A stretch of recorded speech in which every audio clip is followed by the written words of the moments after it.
سعید لخت ندی کنارے ایک ننھا سا گھر تھا۔ اس گھر میں ایک بطخ اور ایک بطخہ رہتے تھے۔ بطخ بہت اچھی تھی، صبح سویرے اٹھتی، نہاتی دھوتی اور کام کاج میں لگ جاتی۔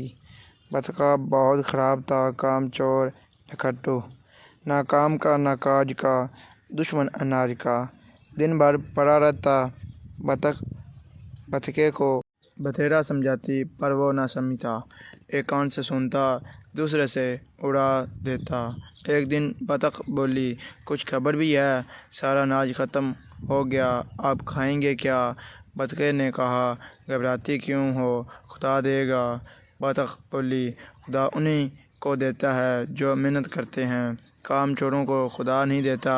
بطخے نے کہا، تو میں کیا کروں، نوکری تو ملتی نہیں۔ بطخ بولی، نوکری نہیں ملتی نہ صحیح، مزدوری کرو۔ بطخے نے کہا، خدا کو مان، میں اور مزدوری کروں؟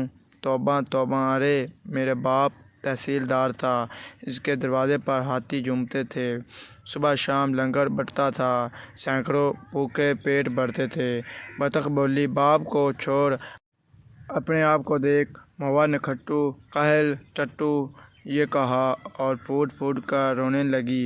اب تو بطخہ بہت گھبرایا، بولا، اچھا رو مت، آنسو پوچھ لو، میں شہر جا کر نوکری ڈھونڈتا ہوں۔ بطخہ اٹھا، شہر گیا، نوکری ڈھونڈی، نہیں ملی، حیران پریشان، کیا کریں کیا نہ کریں۔ اتنے میں ایک اپنی بیوتا سنائی۔ دوست بولا، گھبراؤ مت، ساتھ چلو، میں آئس کریم بیچتا ہوں، روز 20 روپے کماتا ہوں، تم بھی بیچنا۔ دونوں کارخانے گئے۔ دوست نے ایک ٹھیلا خود لیا، دوسرا بطخے کو دیا اور بولا، ہاں اب آواز لگا، ٹھنڈی میٹھی آئس کریم، ٹھنڈی میٹھی آئس کریم۔ گلی گلی، کوچے کوچے بطخے نے آئس کریم بیچی، ساری بک گئی، تھوڑی سی رہ گئی۔ چلتے چلتے گھر آیا تو زور سے چلایا، ٹھنڈی میٹھی آئس کریم۔ بطخ نے آواز سنی جانی پہچانی تھی، دوڑی دوڑی آئی، کھڑکی سے جھانکا، دیکھا تو اپنا بطخہ تھا، خوشی سے جھوم گئی، بولی، شاباش، کام کرنا عیب نہیں، بیکار پھرنا عیب ہے، کچھ بکی بھی؟